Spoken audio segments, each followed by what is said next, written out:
Waiting for Dylan. He's on his way. I can see it.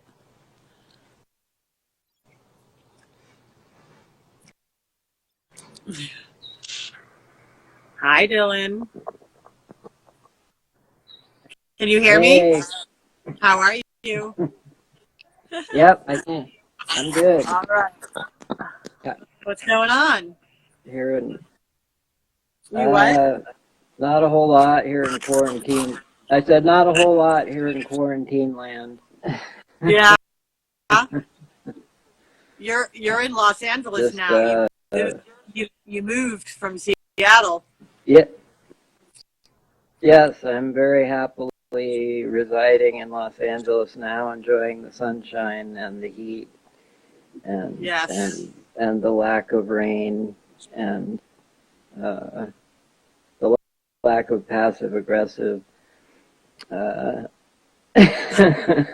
Seattle shit. Seattle shit. Although there are things I miss about Seattle, though. I've but I'm ever so glad to be here. It Sweet. was a good move. Right on. So, welcome to Story Time, where we talk about our story. Yeah. So, do you remember? Do you remember the first time that you heard of Sargent House, or like how did you come to be here? It's kind of funny. I kind of heard about you and met you all at the same time. Yeah. Merrick,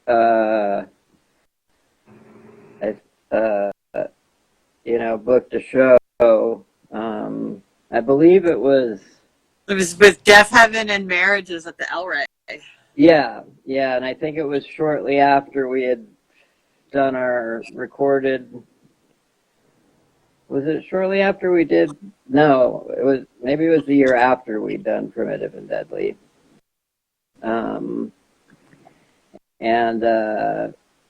So we flew down, and it was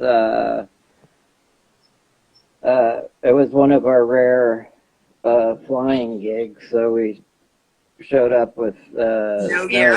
No gear. We showed up no with gear, no merch. Yeah, no gear, no merch, no management. Yeah.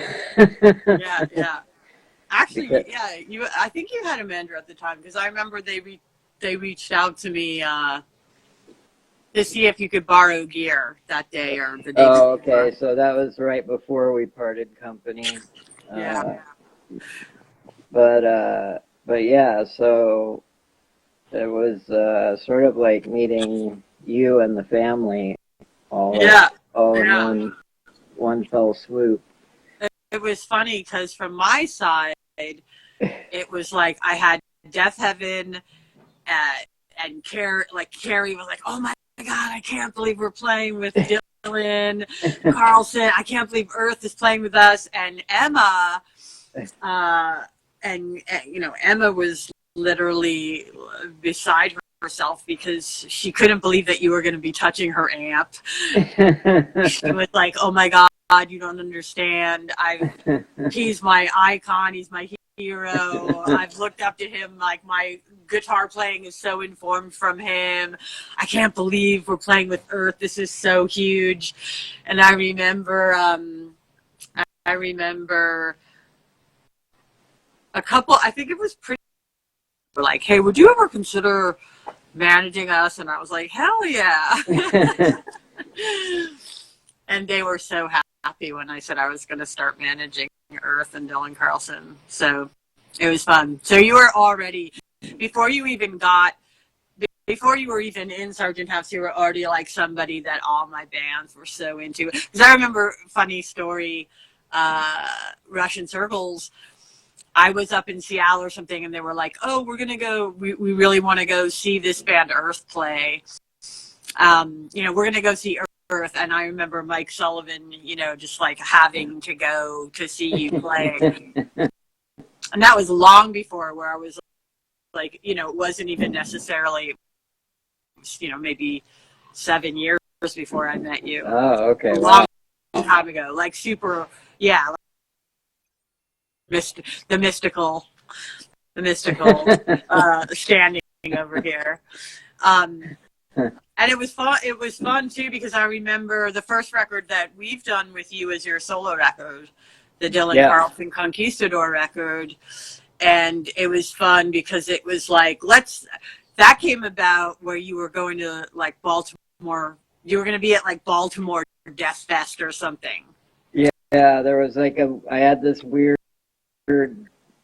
bit of solo shows, and they were set up with like a weird week in between. And I was like, let's get Kurt. You're on the East Coast. Let me hit up Kurt. And I called Kurt Ballou to see if there was any way he had any time to maybe do a couple days. And he said, and Holly was with you, and I was like, I'm gonna, you know, you were like, would Emma consider playing on? Would she want to play with me? And I was like, oh my God, she'll die when I ask her that. Trying to be real cool, like, yeah, maybe she'll do it. And I remember calling her, she's like, oh my God, what would I do? What would I do? Send me the room. And so that was really cool that worked out. It was just like, you know, meant to be. Yeah, no, I was really excited to have her be able to do that, and to come up and then also be kind enough to drive exactly. me around. Crazy, yeah. Yeah, that was a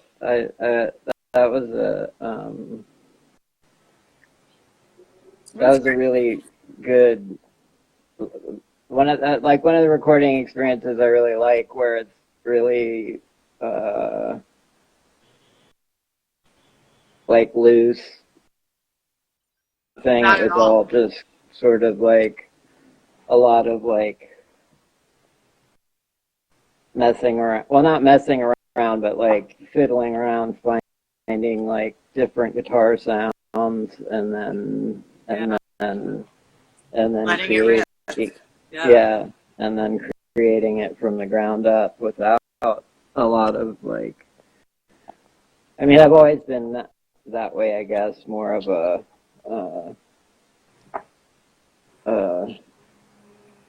I'm fairly loose, I guess, compared to a lot of bands. Like improvisational kind of. Yeah. I mean, some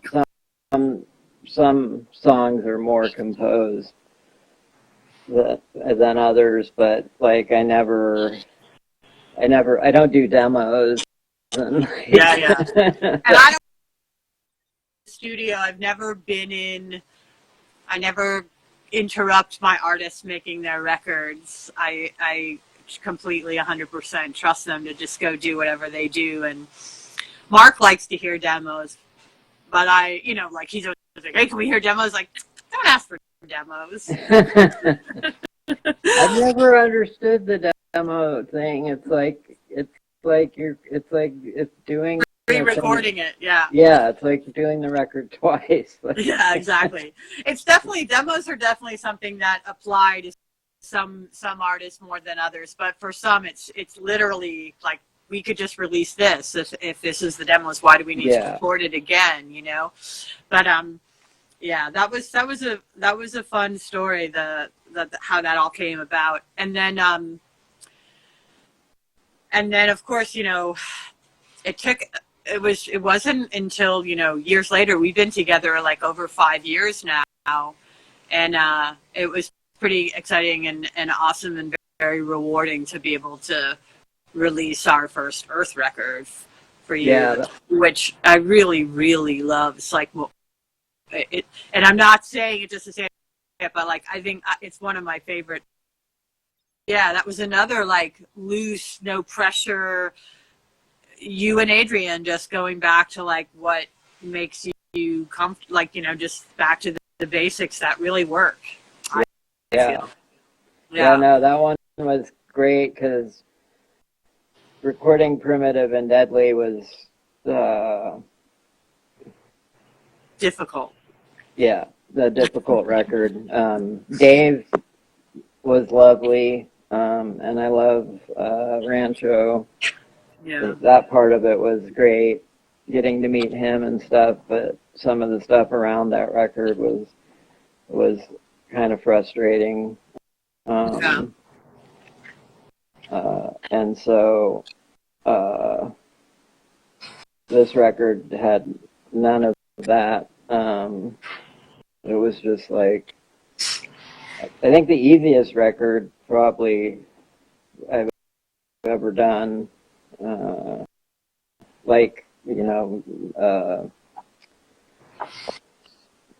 Stress free. Stress free, yeah. Yeah, this Yeah. one and flowed and like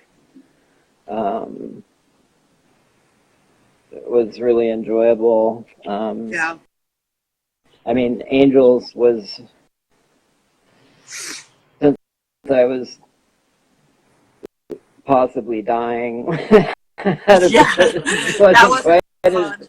Quite as much fun. When your liver was like completely gone. Yeah. You were yellow and weighed like 100 pounds of liquid. Yeah. Yeah. Yeah, and slept between every take. Yeah. Poor guy. So it wasn't quite as smooth and enjoyable. Yeah. But yeah, the one, and getting to work with Mal again, and it was just like lots of I know it's a West Coast thing, lots of good vibes, but yeah. No, I mean, an easy thing. It was like you just went with Mel, and it was in Seattle, and it was just like, damn, that was fast and amazing, and it's really good, and no changes. Yeah. And even the art, it was like, it was the first time where it was like, I just want a classic Earth photo of me and Adrian, and it was easy for us too, so that was cool. Yeah, it had a lot of those sort of magic moment, happy accident occur. Yeah.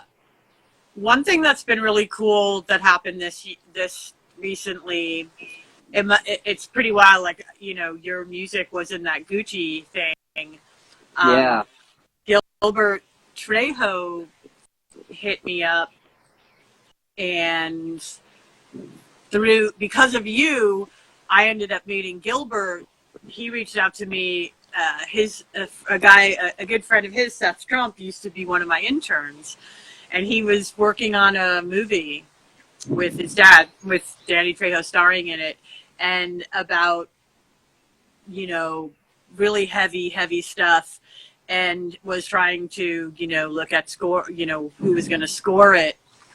And Seth said, "Have you ever heard Earth or Dylan Carlson?" And the second he heard it, he's like, "Oh my God." So he hit me up, that it worked out, that you guys ended up being able to work on that movie. Yeah. And so you came down to LA and worked with Gilbert on that, and that was really incredible. And I'm excited I'm really, I hope you'll get to do more scoring. And I think it's a cool thing for people.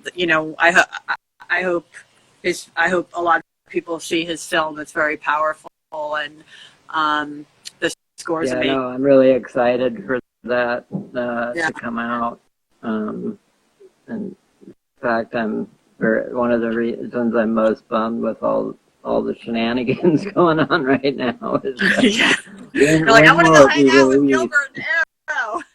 Yeah, and then when will the movie come out and us be allowed to see it in a theater? Yeah, I know. But, it's crazy. It's this virus thing.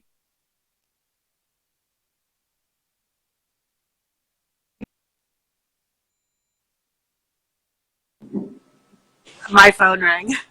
By the way, no one ever calls me unless I'm doing a live interview. I start texting, like everyone starts texting me at once. Yeah, exactly. Exactly. But no, working with Gilbert's been amazing. That was like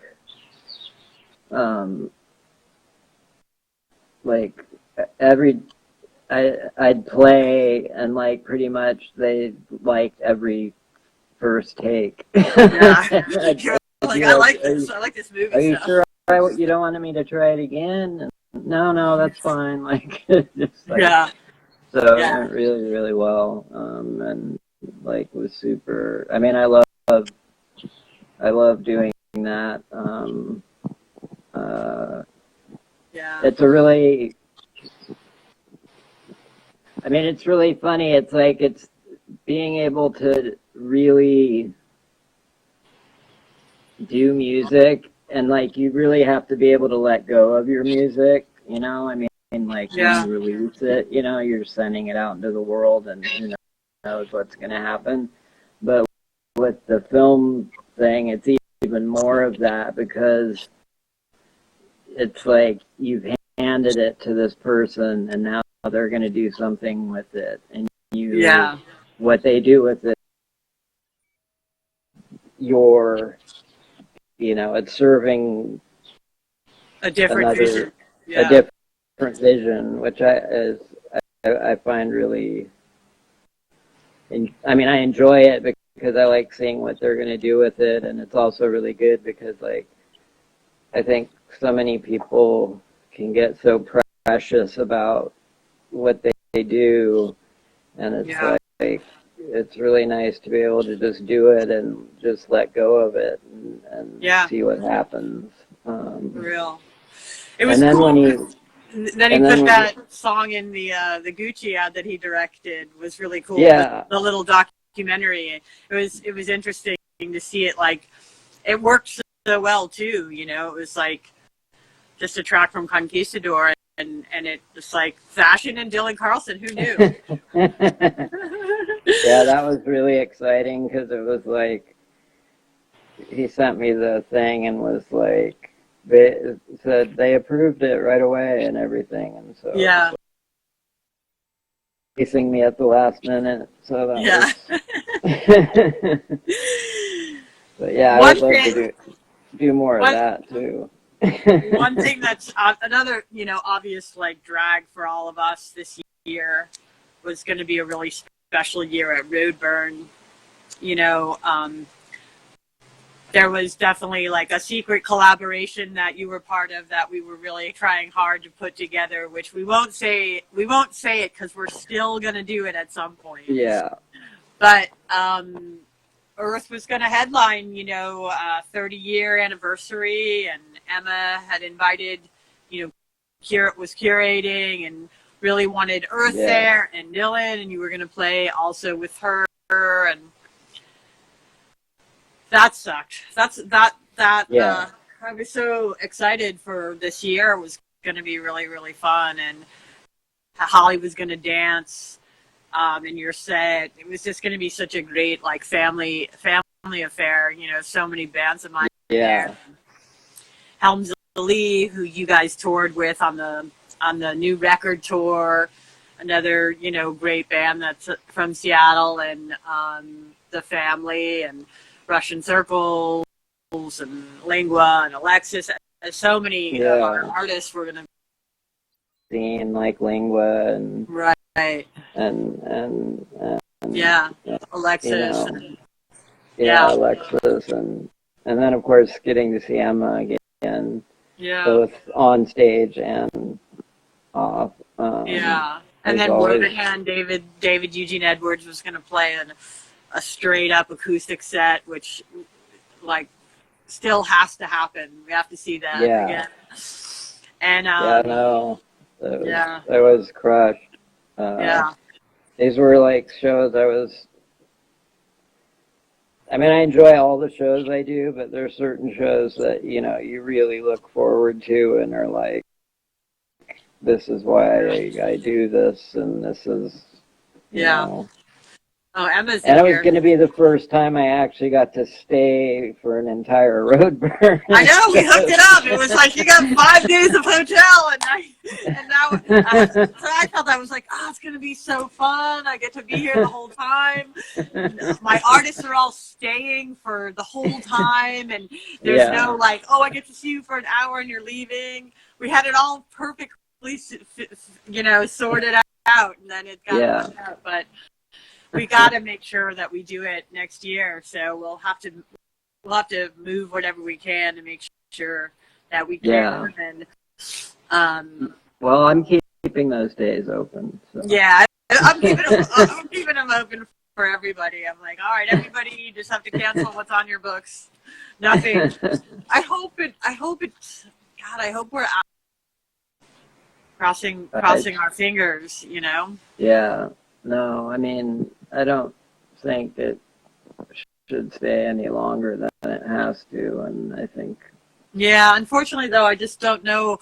I think the biggest problem that people aren't thinking about is with Europe, what's going to happen is each country will say, oh, in order to enter, we've flattened the curve, but in order to enter, you have to quarantine for 14 days, and, like, that's not really possible touring or playing shows. You know, it can't be like, hey, to go to Roadburn, we have to quarantine everybody for 2 weeks, you know? Yeah. So I really hope something happens. I think, you know, we'll see. I don't want to depress everybody, but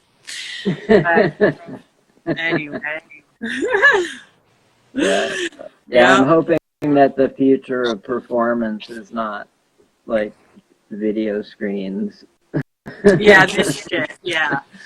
It's funny. A lot of people keep hitting me up. You know, it's like every day I get asked, people are like, hey, you know, can we get, you know, live at home? Like, sure, let's have our 5-piece, you know, Death Heaven. I'm like, sure, Dan can set up in his little apartment with his iPhone and try to play drums that he doesn't have because they're at my house. Yeah.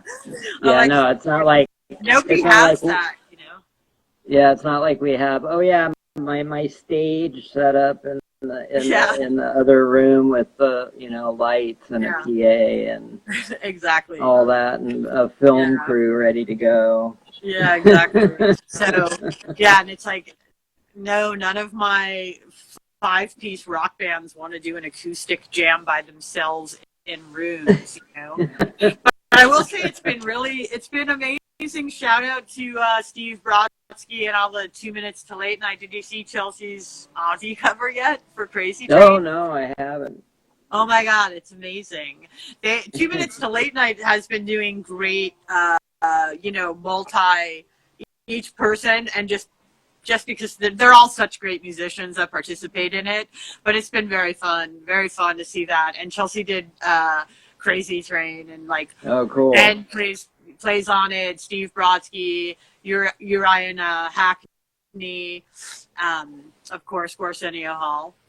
But they shred, and Liam from Dillinger's on it. It's really fun, really good. So, but anyway, let's see if there's any questions that I want to answer. They always ask questions we probably will have already talked about.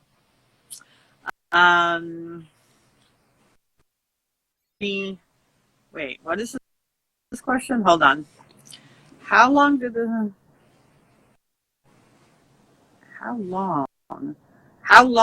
the song Bees Make Honey take to come about?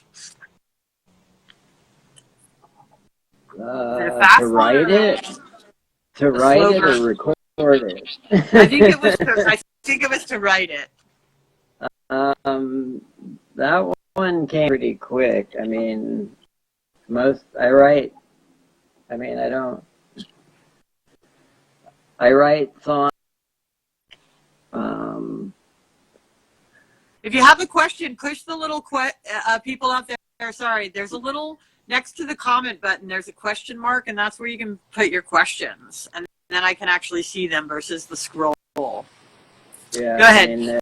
So that one was. I mean, writing it I mean, I don't think it took, more than 20 minutes. I mean, first record. We wrote that recording it probably. in an hour. Yeah. So if you write it I mean, faster you know what I mean? Like, yeah, I mean, when I write songs, it's like, like I come up with something and then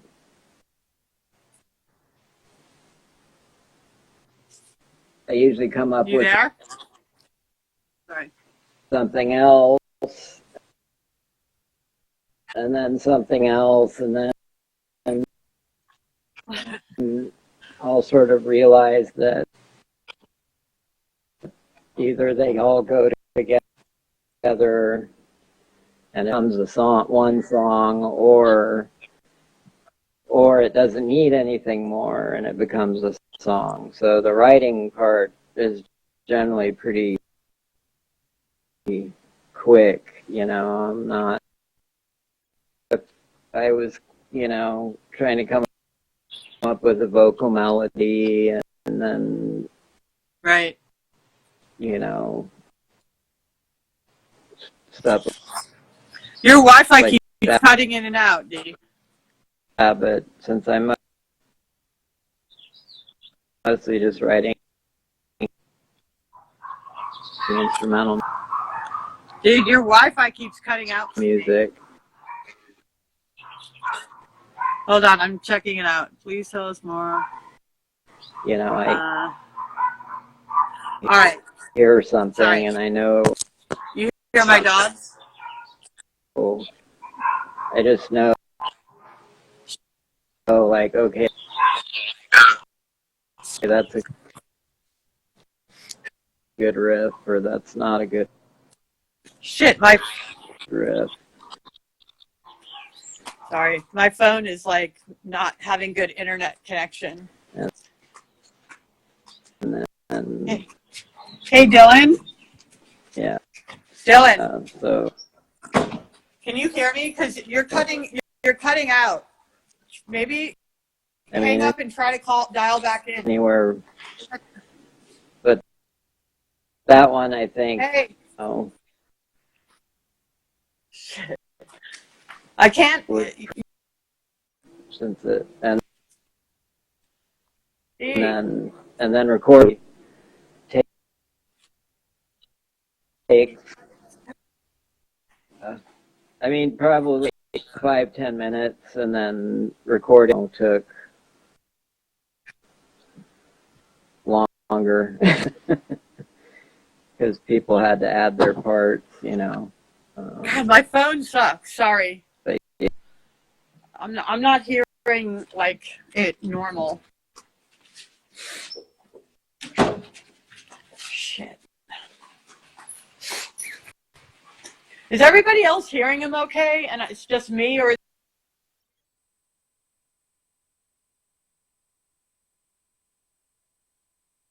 is it Dylan's connection?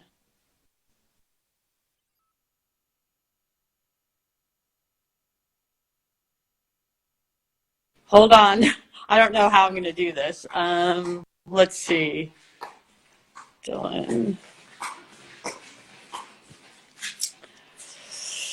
Sorry, I don't know how to do this, like get him back. Dylan's connection. Okay. He's kind of in a shitty place, so I got to try and see. Switch off and on. It's Dylan's connection. Okay. How do I invite him again? Hold on, everybody. I'm not a genius at this. This is not my forte. Oh, there it is. There he is.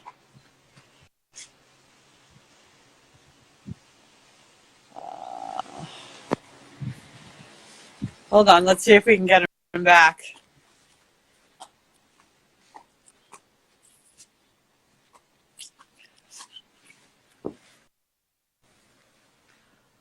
Huh.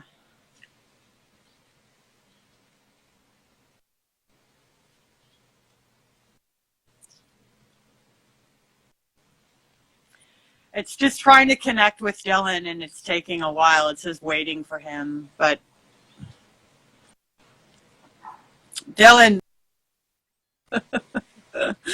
we suck. We're so old and stupid. Oh my God.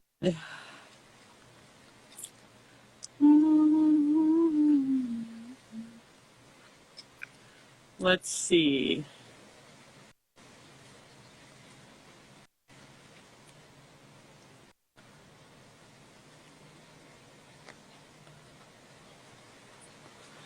I don't know how to get him back. I don't think he knows how to get back either. Let's see.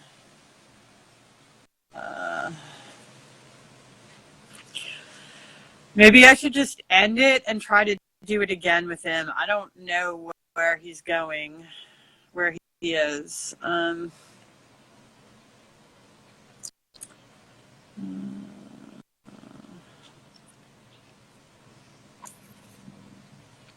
Turn off request, copy link, share. Shit.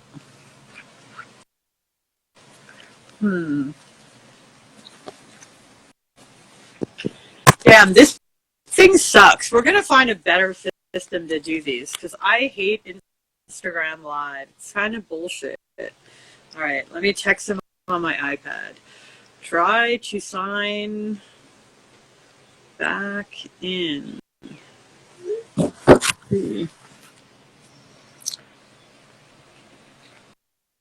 Huh. There he is. Arg. Okay, go live with Dr. Carlson. Let's see.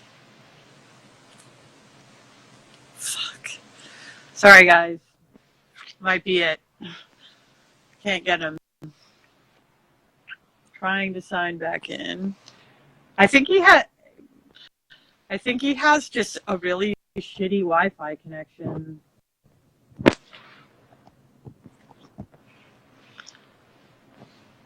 He's trying to get back in, guys.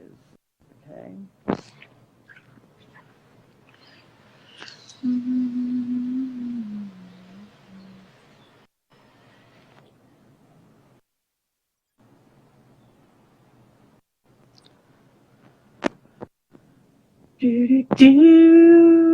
I'm an old person and I don't know how to use technology.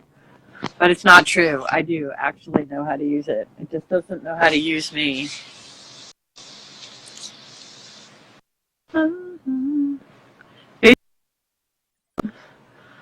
Or as Deadhead say, we'll talk to you in the drums.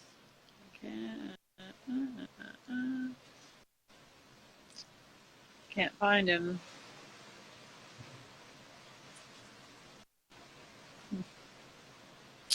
Anybody else want to go live with me in the meantime? Emma, come on, jump in. I want to jump in. Somebody. He sent the request. It's not working.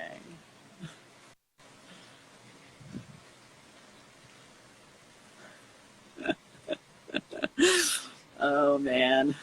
We suck at this. Go live with Dr. Carlson. I'm going to add him. Okay, there we go.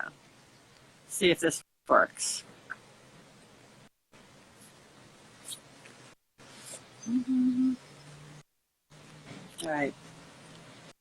I'm in bed, but Emma, I'm going to call you out. I'm just going to go live with you regardless.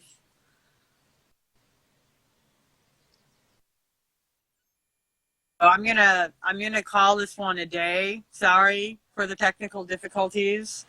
We'll just have to have him again, and I guess that's all for now. Sandy might answer. All right, hold on. Let's see. Wait. Hold on. I'm gonna go see if who can I go live with. Your photo. No. Oh, I don't want to do that. Why is this? I don't know how to use this fucking thing. is so annoying.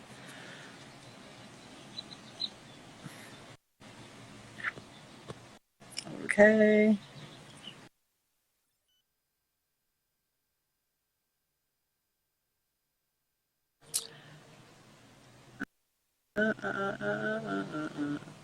How do you do it?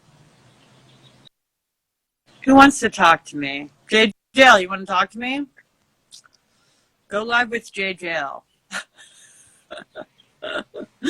Let's see if Evan will talk to me while we're waiting for Dr. Carlson.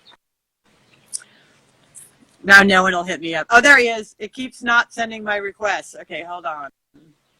Hide live from Dr. Carlson. Cancel. Hold on, D.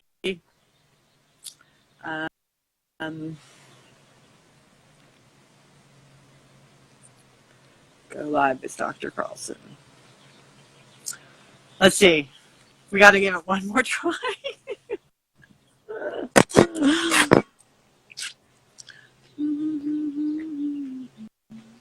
Says connecting. He's back. Hey. We did it. Sorry, you were like telling a story, and I was like, God damn, I can't hear a thing. Like it was like robot guy. Anyway, he's back. All right, so I'm back. Let's talk about. Somebody asked a question about This is a funny thing that we have, like a little mutual weird kind of. I made a movie, a documentary about the Grateful Dead when I used to make documentaries. And it was basically about deadheads called Tie Dyed. And the guy who I did it with, my associate producer, was Pete Shapiro, who's the guy who reunited or like basically put on the Dead shows, and he owns Brooklyn Bowl. He's a rad dude. Anyway, so that's funny. That's my story for Grateful Dead. I went on summer tour, like the last tour before Jerry passed away, and he died right before Sundance for this movie. But how has the Dead influenced you?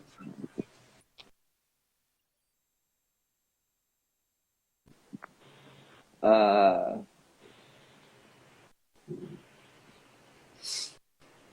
mean, or have they not? No, I mean they have, and I mean I'm trying to think of all the ways. I mean, from the fact that they have been a band that did their own thing and only their own thing. Yeah. Despite whatever else was going on. Yeah. Around them. The fact that, like, well, I mean, the fact that they're a band that did their own thing, and they're a band. I mean, yeah, it was insane. It was insane because when I did Tie Dyed, they hadn't put out a studio record in like 13 or 14 years, and there was 80,000 people at every fucking show they had. You know? Yeah, exactly. And whole towns, like whole dead cities, would open up, and that was this phenomenon.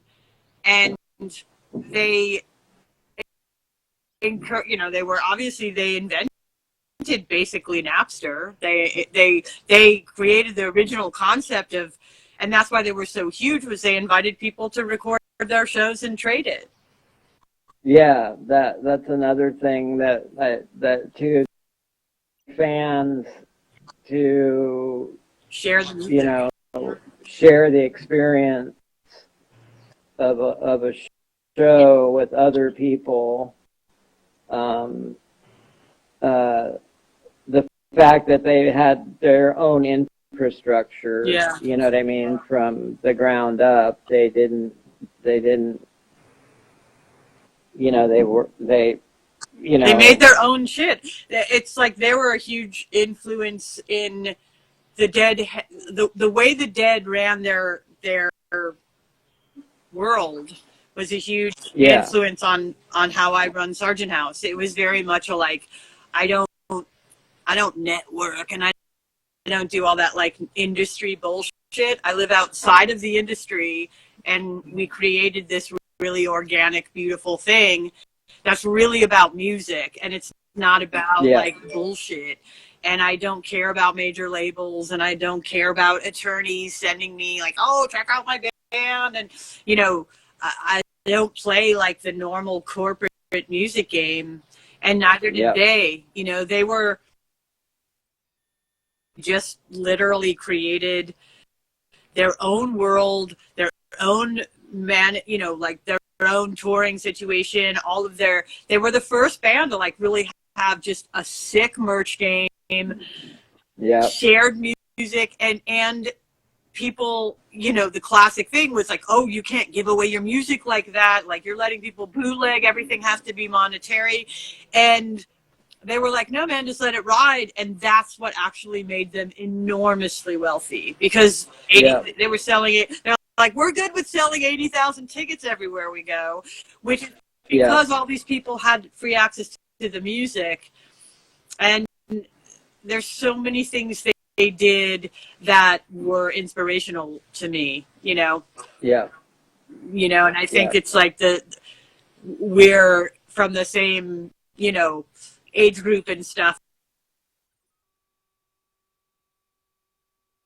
Yeah, and then also I love them because they're one of the few bands to ever prioritize the live show over the record and the object. And it's like, to me, that's what I love. I mean, I don't want to go to a show to hear the record. Right. Like, if I want to hear the record, I'll put on the record. Like, I want to go see people play music. Right. You know, even worse now, there were like recreate the video on stage. You know, where it's like, but yeah, just the fact that they prioritized the live thing over the record or the object. Yeah, they would jam. I remember like talking to the drums because they'd have a fucking 40 minutes worth of just drumming going on. And it was like, it's funny, the first band I ever signed to Sargent House was also very much like that. They were a jam band.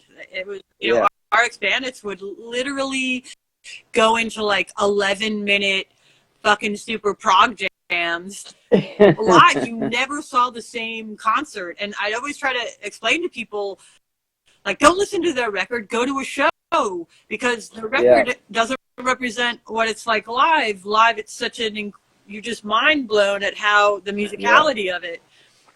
And that was always something I liked about prog bands in general. It was always, you know, that like straight up, if you went to a live show, you were going to hear something that isn't recorded, you know, which is why the bootlegs for Dead were such a big deal, because it really was, you were going to hear a different version of a song you loved 40 different times if you had 40 different bootlegs. So that just doesn't exist anymore, you know.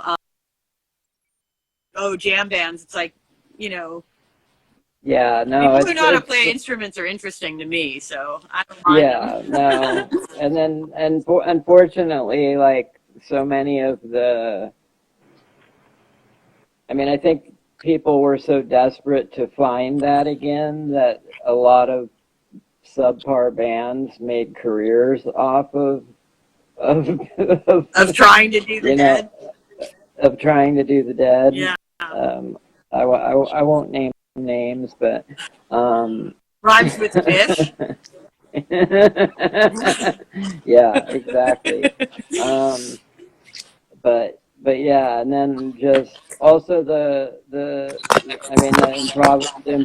fact that they you know, privileged improvisation, you know, which is, you know, like, I feel like improvisation is one of the most, like, misrepresented and misunderstood aspects of playing music. Like, there's sort of this, it's sort of been shrouded in this like aura of like, oh, like, Yeah, people call and it it's a, jam band, and like, oh, fucking jam band's noodling. It's like, it's actually really yeah, amazing when they're good. yeah, no, and also the fact that improvisation is open to any musician. It doesn't just have, you know what I mean? Yeah, It's like it doesn't, you know, you don't have to be like the world's greatest jazz player or you know what I mean? yeah, Like when you write a song, you're improvising. When you're, you know what I mean? Like yeah, it's how music happens. It's just like, yeah, you know, and then also, I mean, being a guitar player, I mean, you know, like musician, guitarist, you know, like his playing was, you know, like I love him and I love Hendrix. They're two completely opposite yeah, players, but they both did this thing where the guitar was their voice, yeah. you know, You can always recognize they're playing. yeah, It's that one total note, and signatures. Yeah, you know who they, yeah, yeah, and that's the guitar playing that I admire, yeah. when it's like, oh, that's the, you know, They're not they're copycats. They're singing, the original. Yeah, yeah, yeah. They literally created a sound that other people try to duplicate, but they're yeah, the originators of it. And it doesn't. yeah, I'd heard you, saying in an interview, who's playing the instrument. yeah, It's like if Hendrix was playing a fucking Fender or Gibson, it wouldn't matter. It's Hendrix, and you can tell it's Hendrix. yeah. Yeah. Everyone's asking about Bill Frisell. Bill Frisell is one of the most amazing guitar players I've ever had the privilege of meeting. He's also another uh, musician who's at that level Yeah. of, like, you know, what he does is magical and completely his voice, and no one does it. No one else can do it. He's completely unique. He's also the nicest human being I've ever met Yeah. in my entire life. Like, most gracious. And he has the most, like, I want to say like childlike, but that's not in an insulting way. And I mean, in the way that he's just filled with joy. Yeah. And is the least, like, least jaded, least snarky, least, you know what I mean? He's just the super genuinely lovely, really great human being. Like, those are always nice to come by. Yeah, he's just, and he was so generous to, you know, join us. Yeah. And didn't it just came in and ripped. Yeah. For an hour and then left. That's all you need. Yeah, an hour of power. Yeah, he just showed up and he was really excited because he had just gotten a new distortion pedal. Mm-hmm. And so he was excited to hear what it sounded. You come to meet Kevin the Bug. How'd that end up happening? That happened in kind of a weird way, through the artist Simon Fowler. Right. Simon is an amazing artist to those who don't know, and he's actually done a lot of art for you. Yeah, yeah. And he's also actually becoming quite an amazing musician, too. He's gotten really into building his own synthesizers and stuff. Sick. But yeah, he had done some work for Kevin, and I guess Kevin had asked him if he thought I would be interested in putting some guitar on a couple tracks, and so I said, sure, why not? And then we were both at the Off Festival in Poland, and we're walking down the street and ran into each other, and that's how we actually met in person. Yeah. And then he had a bunch of material and wanted to do work with me again, and we both happened to be in LA. I remember. I think I was around when you went to the studio and you guys just worked for a couple days.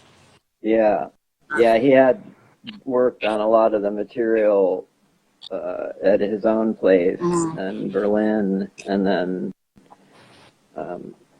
he booked the studio here, and I went in for a couple days and put down the guitar parts, and then he went and I remember. I guess changed it all. He movied it. He turned it into a movie and changed it all. Yeah. I remember going to see you guys play at the cemetery, the whatchamacallit, that place, the Hollywood Forever. There was Grouper played, and who else played? It was William Basinski played. Yeah. That was a cool show. A lot of smoke. You were like, I don't know about the smoke. No, I wish like we had done like our later sets when we actually played in Europe and had and I wasn't just like a guest for 2 songs. Right. The shows where it was like me and him, I felt were much stronger shows. Yeah. Not to where they were full on your full set. What? Where do you have? I mean, and then there were like hip hop artists and stuff coming on the set too, like in Europe, right? Yeah, there was. Well, the first time, we played it. It was.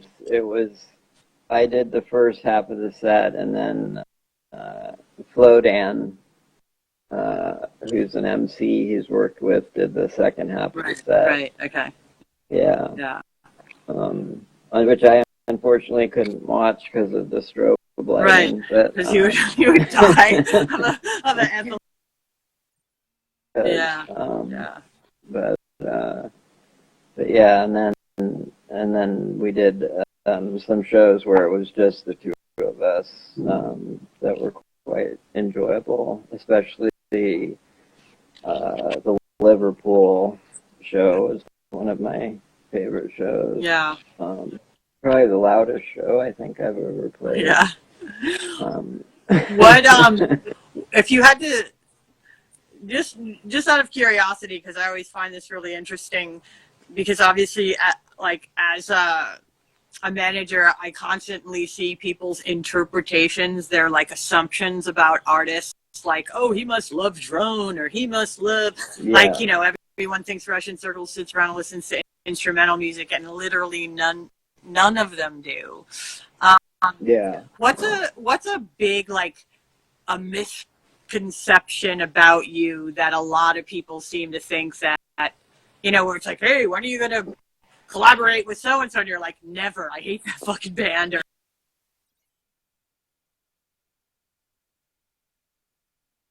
conception that people just assume about you every time? Well, there's often, and while I admire their enthusiasm, there is often a person at a show who comes up and lays out a litany of noise artists who I've never heard of. Glad that you're excited by them, but I don't know who they are, and I don't Right. really. That's not really my thing. Right. I'm not into noise Right. music. Yeah. Well, I mean, noise. I don't know Yeah. if music's the right term. Yeah.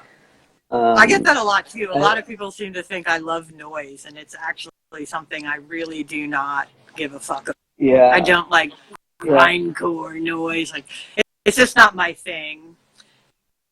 Yeah. Yeah. I mean, I think, I'm glad But I'm there's glad it exists. people, For fuck's sake, yeah. For sure. go for it, Mhm. have fun. And then I don't listen to a lot of, current, Music. music or like heavy Right. drone rock, Yeah. space rock, stoner doom, sludge, Yeah. Exactly. black and The crust. shit that's all trying to copy what you did 20 years ago. Like, Yeah, the whole micro genre thing, I don't like. It's like it's like I'm, yeah. like it's not. I mean, it's just not. I You don't just don't care. Yeah. sit around. Yeah, I mean, it's not something that I do. Yeah. If I signed a band, like when I had like Hella, it was like everyone on earth thought or Caramellos or whatever. In the early days, it was just like everyone would send me like just math rock bands or these bands, and I was like, no, it's like it's not like I want 100 bands that sound like this. Like there's something so unique about those two bands doing this. Yeah, there's something in it that is not that. I mean, I think that's the, whatever the situation with music nowadays is with the whole, micro genreization is like, it's almost like people decide what they're going to do before they start doing it. Yeah. Yeah. It's like, it's like they copy shit. It's like, oh, I like this genre of music, so we're gonna make our shit sound exactly like it. Yeah, it's like, oh, that's not what those did. That's what I'm saying. It's like Hella wasn't copying someone; they were originating something that then became a lot of bad people, like a lot of people trying to sound like it. Yeah. There's a lot of Zach Hill Hella drummers out there. You have Zach Hill. Why would I want somebody trying to be Zach Hill? Yeah.